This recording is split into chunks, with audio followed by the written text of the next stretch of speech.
Dear friends, the Fat Controller's engines are now quite famous. They have been on the wireless and had many other adventures. But he had another plan too for his engines, and this book will tell you what it was. The author. Percy takes the plunge. Sometimes Percy takes stone trucks to the other end of the line. There he meets engines from the other railway.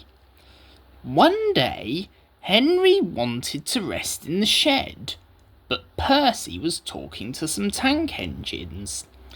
It was raining hard. Water swirled under my boiler. I couldn't see where I was going, but I struggled on. "Oh, Percy, you are brave." "Well," said Percy modestly, "it wasn't anything really. Water's nothing to an engine with determination." "Tell us more, Percy," said the engines.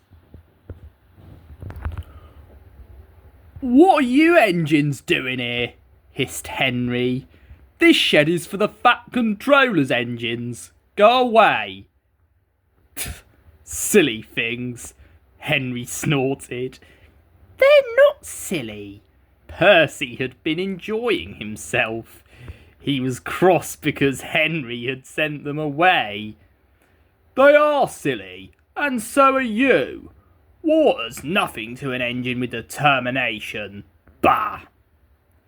"Anyway," said cheeky Percy, "I'm not afraid of water. I like it." He ran away singing. Once an engine attached to a train was afraid of a few drops of rain. Percy arrived home feeling pleased with himself. "Silly old Henry," he chuckled. Thomas was looking at a board on the quay. It said, "Danger." "We mustn't go past it," he said. "That's orders."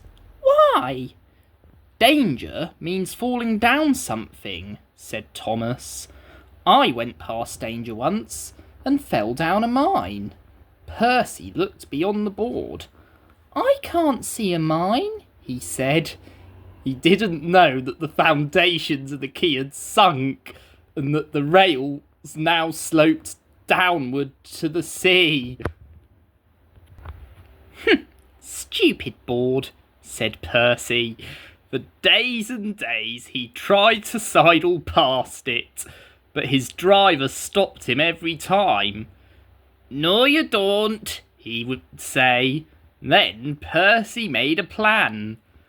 One day at the top station, he whispered to the trucks, "Will you give me a bump when we get to the quay?" The trucks were surprised. They had never been asked to bump an engine before. They giggled and chattered about it the whole way down. "Whoa, Percy, whoa!" said his driver, and Percy checked obediently at the distant signal. "Driver doesn't know my plan," he chuckled. On, laughed the trucks. Percy thought they were helping. "I'll pretend to stop at the station, but the trucks will push me past the board, and then I'll make them stop. I can do that whenever I like." If Percy hadn't have been so conceited, he would never have been so silly. Every wise engine knows that you cannot trust trucks. They reached the station, and Percy's brakes groaned. That was the signal for the trucks. Go on, they yelled, and surged forward together. They gave Percy a fearful bump and knocked his driver and fireman off the footplate. Ow! Said Percy, sliding past the board. The day was misty, the rails were slippery, and his wheels wouldn't grip. Percy was frantic. That's enough, he hissed. But it was too late. Once on the slope, he tobogganed helplessly down, crashed through the buffers, and slithered into the sea. You are a very disobedient engine. Percy knew that voice. He groaned. The foreman borrowed a small boat and rowed the fat controller around. Please, sir, get me out, sir. I'm truly sorry, sir. No, Percy, we cannot do that until I tide. I hope it will teach you to obey orders. Ugh, yes, sir. Percy shivered miserably. He was cold. Fish were playing hide and seek through his wheels. The tide rose higher and higher. He was feeling his position more and more deeply every minute.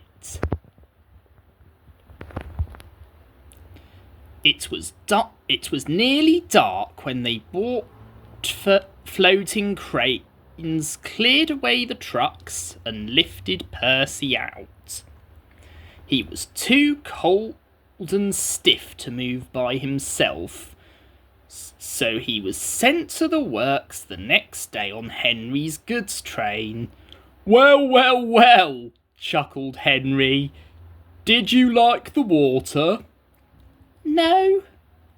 I am surprised. You need more determination, Percy. Water's nothing to an engine with determination, you know. Perhaps you will like it better next time.